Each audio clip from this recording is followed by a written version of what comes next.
The engines came first. Not one, not 10, but hundreds. A low, droning hum that made the windows of Chateau de Chiffrevast rattle in their frames. General Erich Marcks stopped mid-sentence, his hand frozen above the situation map spread across the oak table. It was 1:20 in the morning, June 6, 1944, his 53rd birthday. The sound grew louder, deeper, filling the stone walls of the command post like water filling a well. Aircraft, someone said. Ours or theirs. Lieutenant Colonel von Siegern, his chief of staff, moved to the window and pulled back the blackout curtain. The sky over the Cotentin Peninsula was alive, not with stars, with planes. Transport planes. Dozens of them, flying so low you could almost see the rivets in their fuselages. Then came the sound he would remember for the rest of his very short life. A sound like rain, but rhythmic, mechanical, the sound of men jumping from airplanes. Parachutes bloomed in the darkness like white flowers against black soil. 1 became 10, 10 became 100, 100 became too many to count. Marcks had fought in the Great War. He had helped plan the invasion of the Soviet Union. If you're enjoying this deep dive into the story, hit the subscribe button and let us know in the comments from where in the world you are watching from today. He had lost his left leg in Ukraine and watched 2 of his sons die on the Eastern Front. He was not a man given to panic. But as he watched the sky fill with silk and human cargo, something cold settled in his chest. This was not a raid. This was mathematics. Industrial arithmetic written in canvas and nylon. His telephone rang, then another, then all of them at once. Sir, paratroopers landing south of Cotentin. Enemy strength, at least battalion size. Airborne units reported near Saint-Mere-Église. Pathfinders with lights and radio equipment. General Dolman orders full alert for 7th Army. Marcks limped to the window, his prosthetic leg clicking against the stone floor. The drone of engines had not stopped. It had grown. More planes. Always more planes. He had been assured by Berlin that the Allies could not mount an invasion in such weather, that their divisions were scattered, that they lacked the industrial capacity for a massive operation. He had believed it because he wanted to believe it, because the alternative was what he was seeing now. At 1:45, another call. Paratroopers spotted between Sainte-Marie-du-Mont and the target of their defensive preparations. The Pathfinder teams had marked landing zones. The main force was coming. Marcks made a decision. He ordered Kampfgruppe Meyer, his only mobile reserve, to move toward Cotentin at 3 in the morning. Get there before dawn. Clear them out. It should have been simple. 4 years ago it would have been simple. But nothing was simple anymore. The 84th Corps controlled the entire Cotentin Peninsula. On paper, it was a formidable force. In reality, it was a patchwork of undermanned divisions, old men, teenagers, and conscripts from conquered territories who spoke German poorly, if at all. The 709th Division, in the north. The 352nd between the beaches. The 716th stretched thin along the coast from Arromanches to Ouistreham. Static divisions. Built for defence, not movement. And now the sky was delivering an entire invasion force behind his lines. 20 miles to the east, near the small town of Bernaville, General Wilhelm Falle heard the same sound. He was 53 years old, commander of the 91st Air Landing Infantry Division, a professional soldier who had spent months training his men to recognize and destroy enemy airborne operations. The irony was not lost on him. He turned his staff car around immediately, racing back toward his headquarters. The night air carried voices now, shouting in English, the crack of small arms fire. His car pulled onto the grounds of his command post at high speed. Headlights swept across the courtyard and found American paratroopers, the 82nd Airborne Division. They had dropped all around the headquarters. Some of them had landed in the trees, some in the fields, some directly onto the roads Falle needed to use. His driver slammed the brakes. The car skidded. There was a moment of silence. Then the night erupted in gunfire. Muzzle flashes in the dark, the windshield spider-webbed. Falle felt the impacts before he heard them. hot metal tearing through fabric and flesh. He slumped forward, blood spreading across his uniform in the dim light. The first German general to die in Normandy. Killed not in a grand battle, but in a chance encounter on a country road by men who had fallen from the sky minutes earlier. Back at Marks' headquarters, the reports kept coming. They were confusing, contradictory, incomplete. Some units reported heavy concentrations of enemy forces. Others saw nothing. Radio communications were jammed or cut. The Luftwaffe, the air force that was supposed to protect them, was nowhere. They had managed exactly 2 fighters over the entire invasion area that night. 2 planes against what German radar stations were now estimating as over 800 transport aircraft. 800. Marks did the mathematics in his head. Each Douglas C-47 could carry between 24 and 28 paratroopers. That meant somewhere between 19,000 and 22,000 enemy soldiers were dropping onto French soil in a single night. His entire corps had fewer effectives than that. And these were not ordinary soldiers. These were American and British airborne divisions, elite troops, volunteers, men who had trained for months to do one thing: jump behind enemy lines and cause chaos. By 3 a.m, Kampfgruppe Meyer was on the road. 900 grenadiers, moving through narrow Normandy lanes in the darkness. Their orders were simple: find the Americans, destroy them, secure Cotentin before they could establish a foothold. Colonel Ernest Meyer, a capable officer, assembled his men with speed and purpose. But the bocage country of Normandy was not built for rapid movement. Stone walls, hedgerows, sunken roads barely wide enough for a truck. In daylight, it was difficult. In darkness, it was nearly impossible.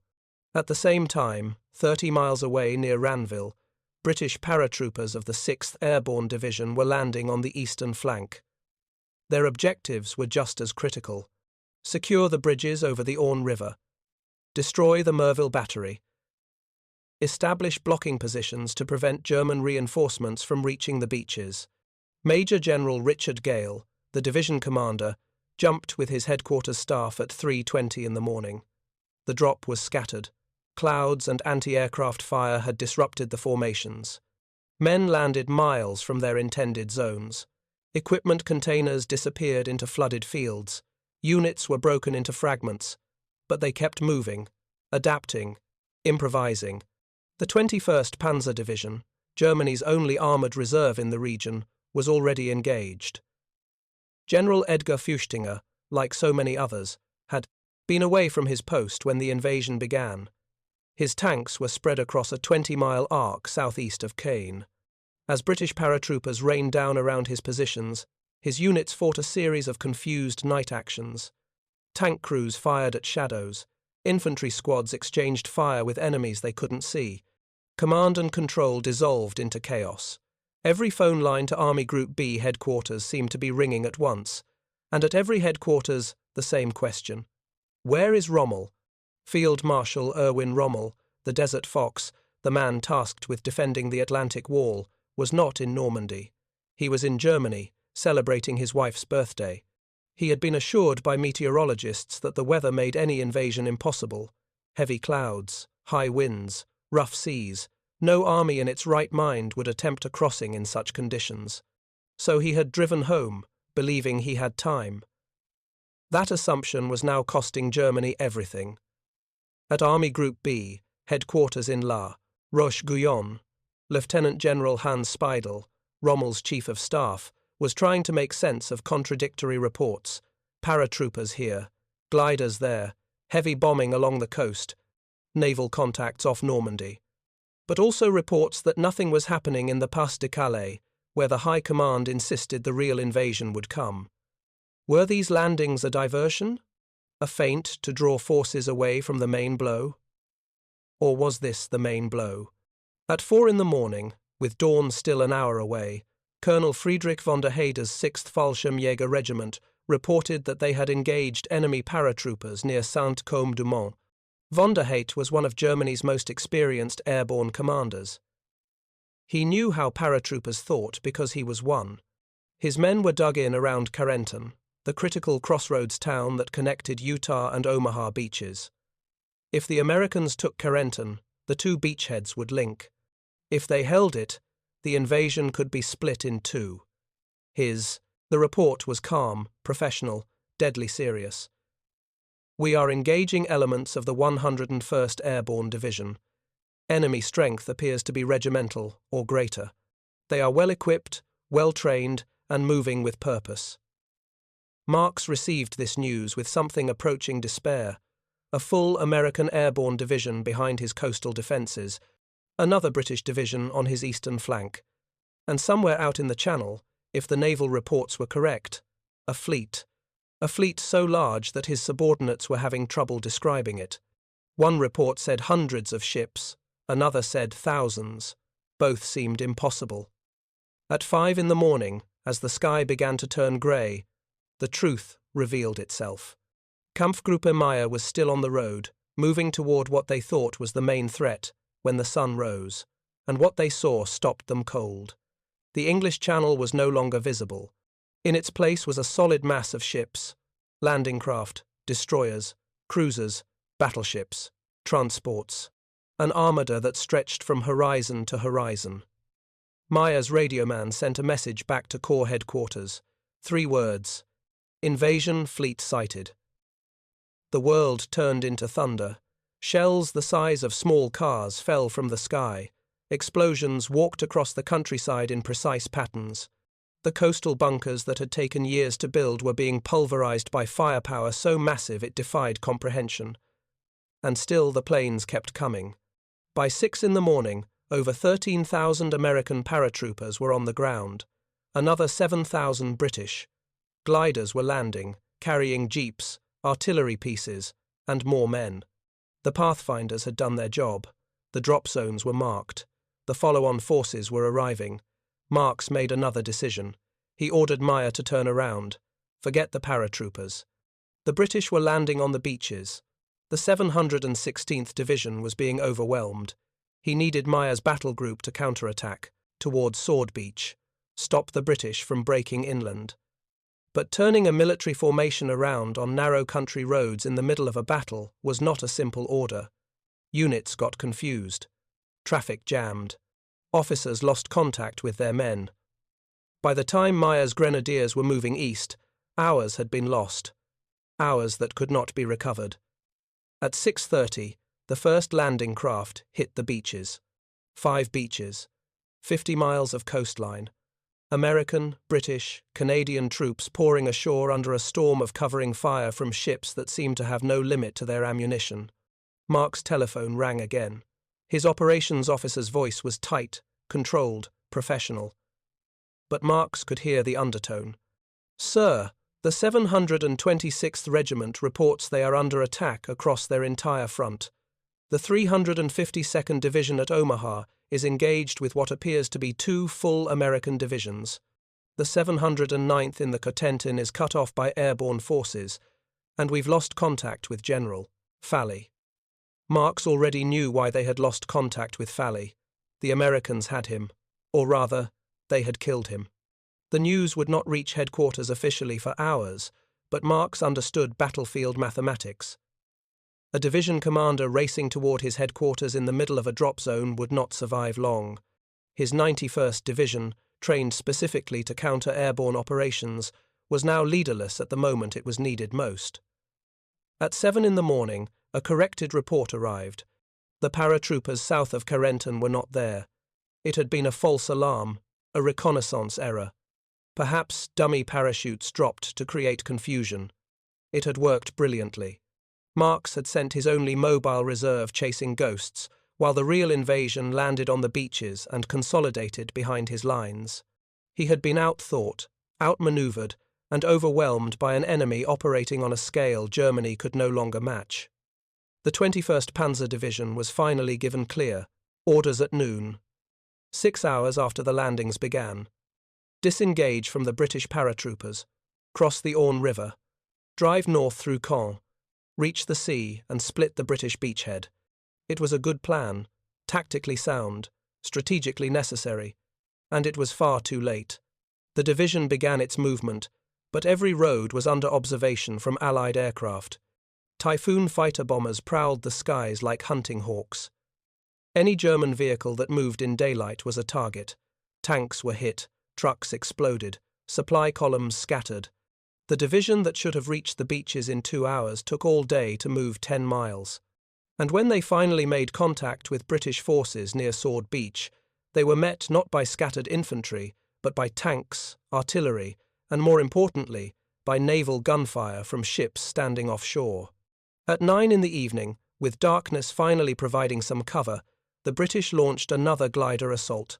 250 aircraft, towing, gliders filled with reinforcements for the airborne bridgehead east of the Orne.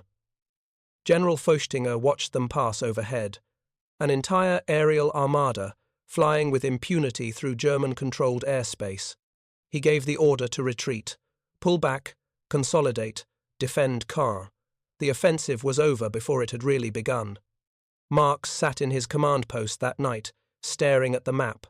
The pins and markers told a story he did not want to read. 5 successful landings, over 150,000 Allied troops ashore, paratroopers holding every key bridge and road junction.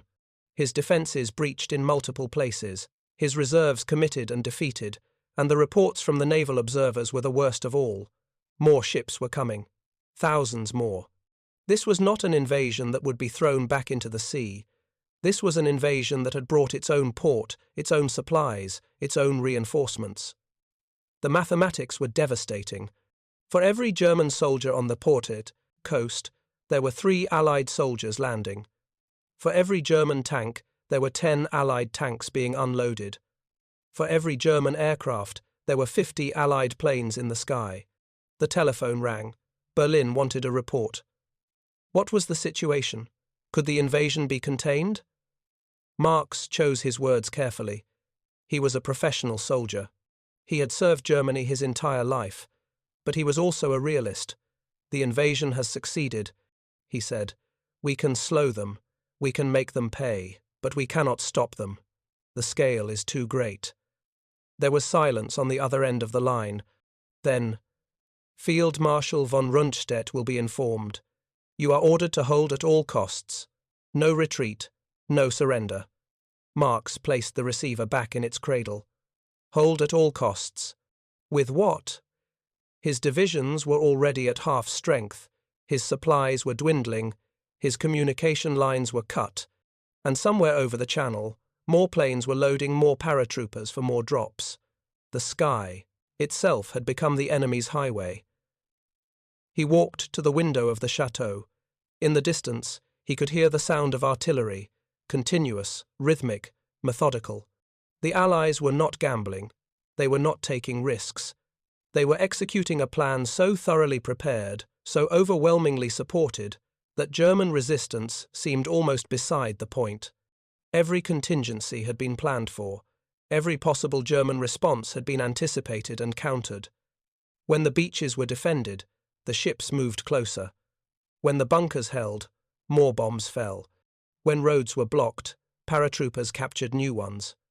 At 3 in the morning on June 7th, another report.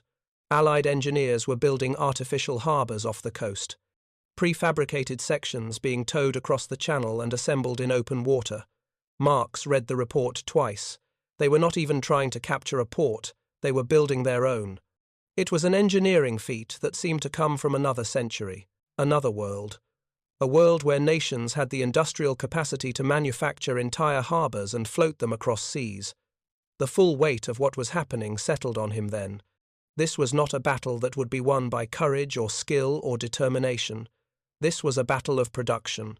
A contest between Germany's depleted factories, working on scraps and rationing, and America's vast industrial machine operating at full capacity, turning out ships and planes and tanks and bullets faster than they could be counted.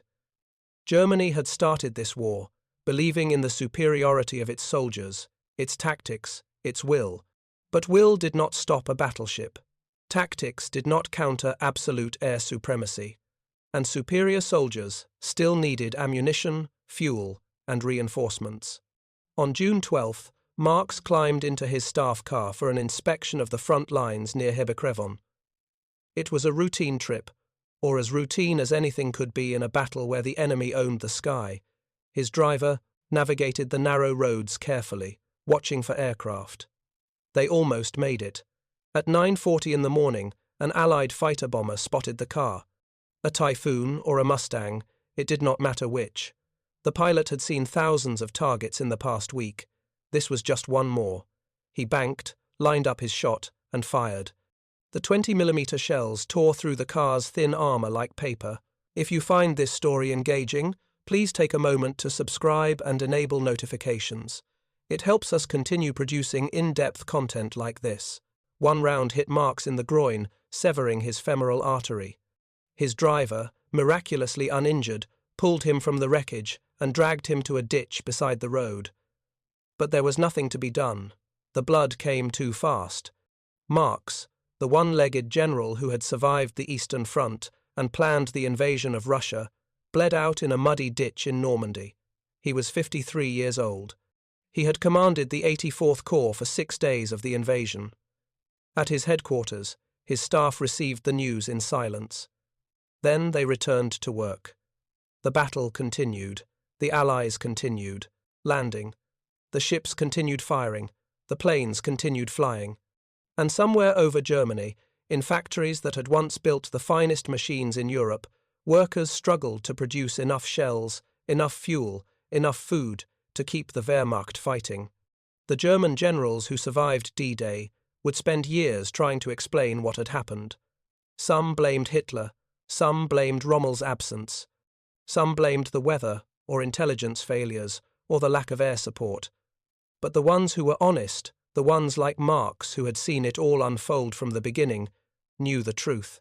They had been defeated by mathematics, by an enemy who could afford to drop 13,000 paratroopers in a single night and consider it an acceptable risk, by a nation that built so many transport planes that losing 10 or 20 meant nothing, by an industrial machine so vast that it could manufacture artificial harbours just because capturing real ones was inconvenient.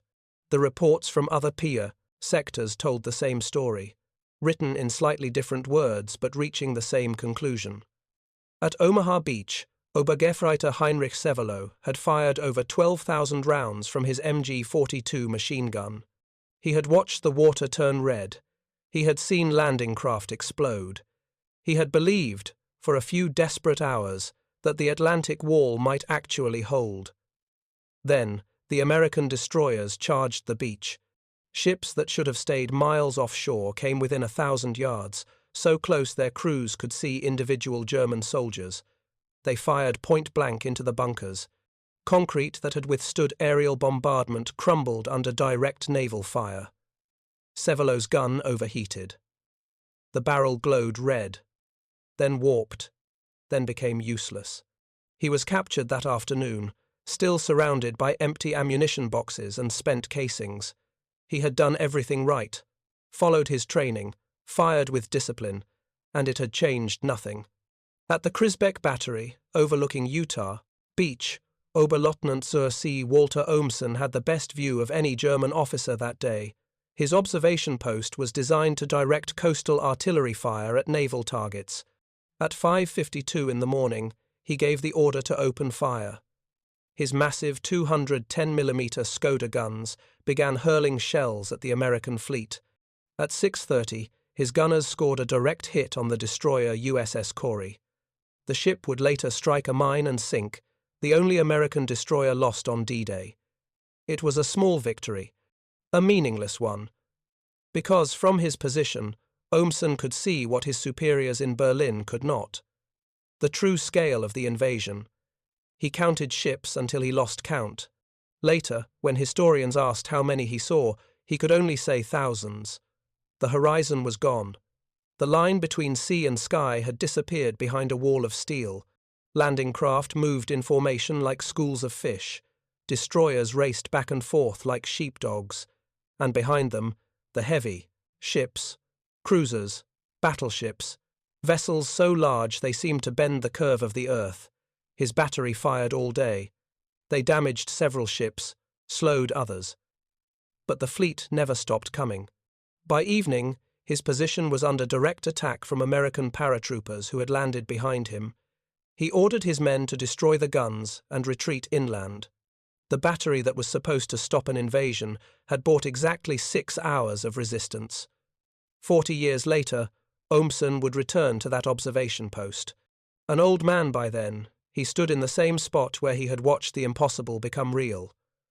"Weak nations don't build 7,000 ships," he told a group of veterans from both sides.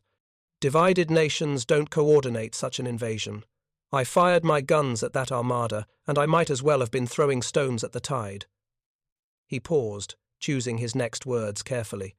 "In modern war, the side that can produce the most wins, the sea of ships I saw that morning was not just an invasion fleet. It was American industrial might made visible. The numbers, when finally compiled, told a story more complete than any narrative could capture. On D-Day, the Allies flew over 14,000 sorties. The Luftwaffe managed 319 flights over all of France. That was a ratio of 46 to 1. For every German pilot in the sky, there were nearly 50 Allied aircraft hunting him. Major Josef Priller and his wingman made the only Luftwaffe strafing run against the invasion beaches that morning. 2 planes against thousands. They screamed over Sword Beach, guns blazing, a gesture of defiance that was both brave and futile. The masters of the Blitzkrieg were powerless in their own skies. The Douglas C-47 Skytrain became the symbol of this new kind of warfare. Over 800 of them participated in the Normandy drops, each one capable of carrying 28 paratroopers. Simple, reliable, mass-produced. The Americans and British built over 10,000 of them during the war. Germany, by contrast, never developed an equivalent. Their Ju-52 transport was slower, carried fewer men, and existed in far smaller numbers. When German generals later analyzed the invasion, they focused on this disparity. Not the quality of the aircraft, but the quantity. Not the design, but the production. One German staff officer calculated that for every transport plane Germany possessed, the Allies had 15. For every paratrooper Germany could field, the Allies dropped 10. In the weeks following D-Day, the artificial Mulberry Harbours became operational. 2 of them, assembled from prefabricated sections, towed across the channel. They involved sinking 93 old ships as breakwaters, assembling 600,000 tons of concrete caissons, building 33 jetties, and laying 10 miles of floating roadways. Within 2 weeks, these harbours were unloading 9,000 tons of supplies every single day. The entire German strategy for defending France had centred on denying the Allies access to ports. The Allies simply built their own. In the open ocean, while under fire, it was an engineering achievement that rendered German defensive planning obsolete overnight. The Wehrmacht's response revealed the depth of Germany's strategic bankruptcy. Field Marshal Gerd von Rundstedt, Commander-in-Chief West, found himself in an impossible position. When Field Marshal Wilhelm Keitel, Hitler's sycophantic chief of staff, called demanding to know why the invasion hadn't been crushed, Rundstedt's frustration boiled over. "What shall we do?" Keitel pressed. Rundstedt's reply entered history. "Make peace, you fools. What else can you do?" Telling the truth was now grounds for dismissal. Rommel, upon his return from Germany, met with Hitler on June 17th. He laid out the cold facts with military precision. Total Allied air supremacy. German divisions at less than a third of their authorized strength. The inability for any German vehicle to move during daylight without being destroyed. The constant pounding from naval guns that German artillery could not reach. Hitler's response was pure delusion. He forbade any retreat and demanded fanatical resistance to the last man. Rommel left that meeting, knowing Germany was doomed. Less than a month later, he would be implicated in the plot to assassinate Hitler and forced to take his own life. The field marshal who had earned worldwide respect for his tactical brilliance was reduced to drinking poison because he dared to suggest that reality existed. The fate of the panzer divisions illustrated the futility perfectly. These armoured behemoths, the instruments of blitzkrieg that had conquered France in 1940, were now nearly useless. The 21st Panzer Division tried to counterattack on D-Day. It took them 3 hours to travel 10 miles, harassed every yard by Allied fighter bombers. When the surviving tanks finally reached the British lines near Sword Beach, they encountered fire from HMS Warspite, a battleship firing 15-inch shells from miles offshore with pinpoint accuracy. A panzer tank was formidable against infantry. Against a shell weighing over a ton, it was just a metal coffin. The Panzerlehr Division, one of the Wehrmacht's most elite units, met an even worse fate during Operation Cobra in late July. The American breakout began with a carpet bombing attack of unprecedented intensity. Over 2,000 bombers dropped 3,300 tons of explosives on a 4-mile-wide sector of German lines. The division was positioned directly in the path. General Fritz Bayerlein, its commander, reported that his division had simply ceased to exist. Of 3,000 men in the target area, 1,000 were killed instantly, another 1,000 wounded, and the final 1,000 left so psychologically shattered they were incapable of fighting. A division that had taken years to build and train was annihilated in 30 minutes. The encirclement at the Falaise Pocket in August became the graveyard for what remained of the German 7th Army in Normandy. The Allies captured 50,000 prisoners. The roads were choked with burning wreckage of thousands of German vehicles. It was not a retreat, it was the complete destruction of an army group. German officers who survived described roads lined with dead horses, smashed artillery pieces, and abandoned equipment stretching for miles. The Luftwaffe, which had dominated European skies in 1940, managed to fly exactly 0 missions to support the breakout attempt. The army that had pioneered mobile warfare was now trapped and immobile, pounded to pieces by an enemy with unlimited ammunition. The production statistics told the true story of the war. In 1944 alone, America produced 96,000 aircraft. Germany produced just under 40,000. America built 29,000 tanks. Germany's peak monthly production was barely 1,800. Most critically, America manufactured over 650,000 military trucks that year. Germany built 68,000. These figures didn't include British, Canadian, or Soviet production. They were just American numbers. One nation's industrial output exceeded Germany's entire war economy.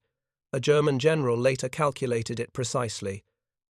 The Allies had a 5-to-1 advantage in overall war production. In trucks, the lifeblood of a modern army, it was 10-to-1. We were not defeated, we were mathematically eliminated. Mathematics, not courage, not skill, not will or determination or any of the qualities German propaganda had spent years celebrating. Simple arithmetic, the side with more factories won, the side that could replace losses faster won, the side that treated destroyers as expendable tools won. For the German officers who survived Normandy, the experience was transformative in ways that went beyond military defeat. These men had grown up in a system that taught them Germans were superior, that Aryan soldiers were worth 10 Allied troops, that democracy was weak, inefficient, incapable of the organization needed for total war. And then, on June 6, 1944, they watched democracy's true power manifest. They discovered that Americans didn't need to be tougher because they had machines to do the hard work. That British soldiers could be supported by such vast resources that individual heroism became almost secondary to logistical mathematics. That Canada could field divisions better equipped than Germany's best units. That the supposedly weak democracies had out-organized, out-planned, and outproduced the master race so thoroughly that the war's outcome was never really in doubt after the first 24 hours. The psychological impact was devastating. Suicide rates among German officers in Normandy spiked during June and July. For many, the realization that their entire worldview was a lie proved harder to endure than the physical defeat. They had been told that Jews were subhuman, yet Jewish scientists had helped develop the technologies being used against them. They had been told that Slavs were inferior, yet Soviet advances in the East had destroyed entire army groups.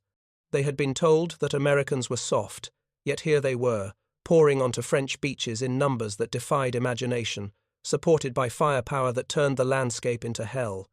Lieutenant Colonel Friedrich von der Heydt, commander of the 6th Fallschirmjäger Regiment, was one of the few who understood immediately.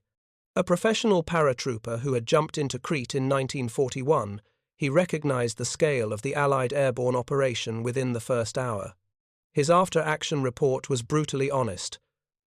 The enemy has demonstrated a capacity for airborne operations that we can never match, not because they are better soldiers, but because they have more transport aircraft than we have fighters.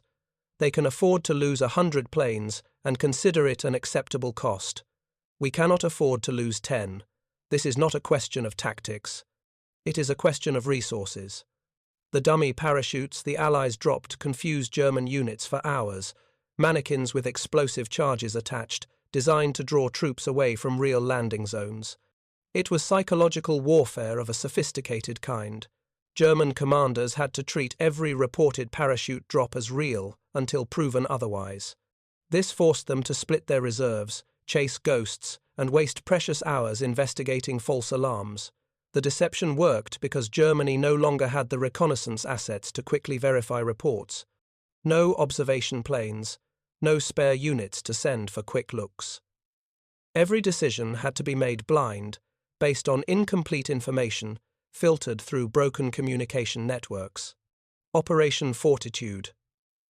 The elaborate deception campaign kept German divisions sitting in the Pas de Calais for weeks after D-Day. 15 divisions, including elite panzer units, waiting for an invasion that would never come.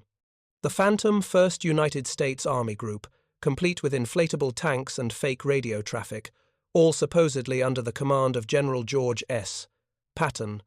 The Germans feared Patton more than any other Allied commander, so when their intelligence indicated he was preparing an assault at Calais, they believed it. They had to believe it, because the alternative, that the Normandy landings were the only invasion, meant they had already lost.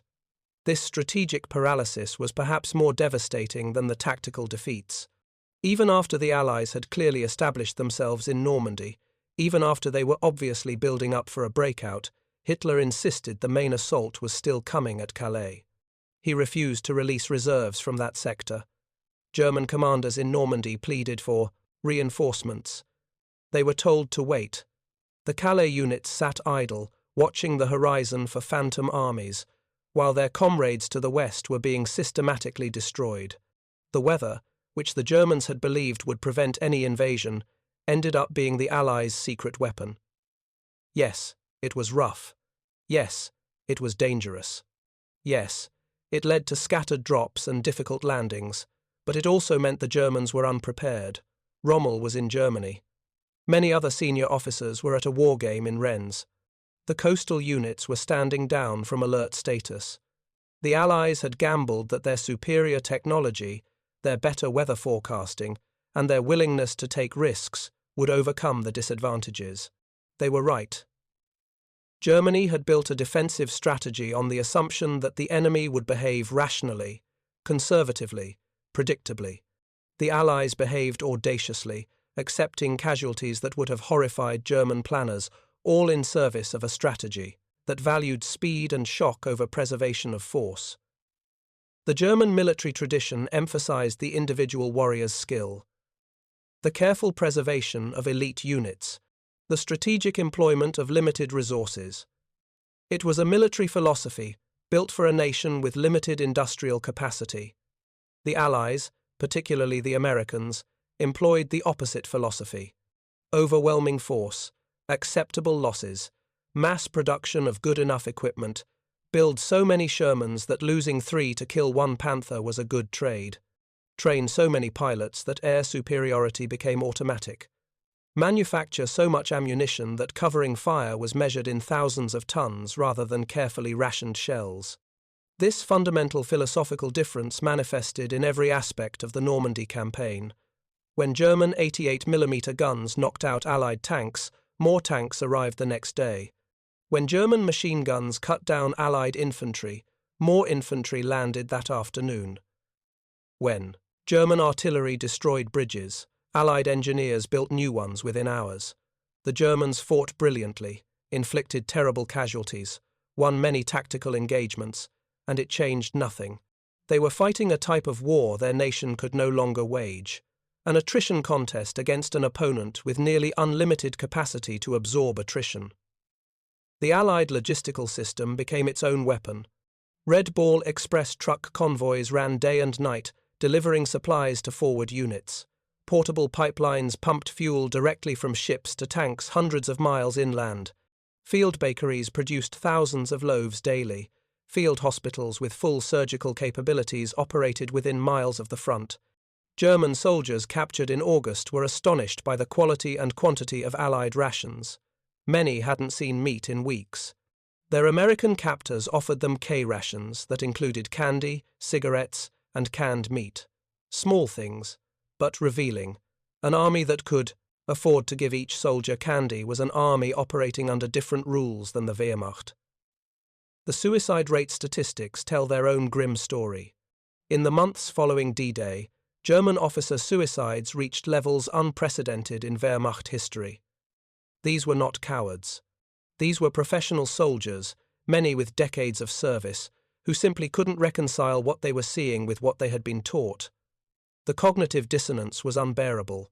They had been raised to believe in German superiority, in the inevitable triumph of the Aryan race, in the weakness of democratic societies. And here were those supposedly weak democracies, demonstrating organizational capacities and industrial power that Germany couldn't begin to match. One captured colonel, when interrogated about his unit's collapse, said something that Allied intelligence officers found chilling. "We were not defeated by better soldiers. We were not defeated by better generals. We were defeated by better factories. And there is no honor in that defeat, no glory.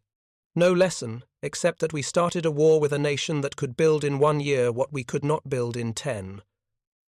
The interrogator noted that the colonel seemed more devastated by this realization than by his capture. The numbers kept accumulating, each one another nail in the Reich's coffin. By the end of June, the Allies had landed over 850,000 men, 150,000 vehicles, and 570,000 tons of supplies. Germany's entire replacement system for the Western Front produced fewer than 30,000 men per month. The mathematics were brutal. The Allies were building strength faster than Germany could inflict casualties. Every week the disparity grew, every month the situation became more hopeless, and still Hitler demanded fanatical resistance. Still he spoke of wonder weapons that would turn the tide. The V-1 and V-2 rockets were indeed impressive technological achievements. But they were strategic weapons, being produced in quantities suitable for tactical uses. Germany spent resources on a few hundred rockets when it needed millions of shells. The fundamental mistake, repeated again and again, was believing that quality could overcome quantity, that superior engineering could defeat superior production, that German genius could manufacture victory from defeat. The generals who survived the war and lived to write their memoirs almost universally focused on this point, not on tactical mistakes, not on Hitler's interference, though that was real, but on the sheer, overwhelming, undeniable fact that they had been fighting an enemy that could afford to make mistakes, an enemy that could waste resources, an enemy that treated the loss of 100 tanks as a logistical inconvenience rather than a catastrophe. Germany had no margin for error. Every loss was irreplaceable, every defeat permanent. The Allies could lose battles and still win campaigns. Germany had to win every battle to avoid losing campaigns. It was an impossible standard. Walter Ohmsen's observation about throwing stones at the tide captured it perfectly. The Atlantic Wall, for all its concrete and steel, for all the labor and engineering that went into it, was a static defense against a mobile enemy. And not just mobile in tactical terms, mobile in strategic terms. An enemy that could shift production from bombers to transports as needed, that could train new pilots faster than Germany could shoot them down, that could replace destroyed ships before the ink dried on the casualty reports. The lesson of D-Day, the lesson that German generals carried with them into captivity and then into the post-war world, was simple and brutal. Modern industrial war is won by factories, not soldiers, by assembly lines, not battlefields, by the nation that can produce the most, not the nation that fights the most skillfully. Germany had bet everything on superior military prowess. It lost to superior industrial capacity. The soldiers who watched those parachutes fill the sky on June 6, 1944, were watching the future of warfare reveal itself. A future where victory went to the side that could afford to darken the sky with transport planes, where the ability to drop 13,000 men in a single night was just the opening move, where the real power lay not in the hands holding rifles, but in the hands operating factory lathes. That was the story the German officers couldn't tell their superiors in Berlin, the story that got Rundstedt fired and drove Rommel to despair. The story written in the sound of 800 C-47 seconds droning over Normandy in the pre-dawn darkness. The story of an invasion so thoroughly prepared, so overwhelmingly supported, that German resistance was almost irrelevant, not because German soldiers were cowards. They fought with incredible bravery, but because bravery, skill, and determination cannot defeat mathematics, cannot defeat a nation that builds ships faster than you can sink them, trains pilots faster than you can shoot them down, produces ammunition faster than you can fire it back. The German generals watched from their bunkers and headquarters as the sky filled with parachutes. They radioed Berlin that it was hopeless. And they were right, not in a defeatist sense, not from lack of will, but from a cold, clear-eyed assessment of the arithmetic. The side with more of everything was going to win, was already winning. Had won the moment they demonstrated they could put 13,000 paratroopers into Normandy in one night and consider it acceptable to lose 10% of them. Germany couldn't match that kind of power, couldn't even imagine it.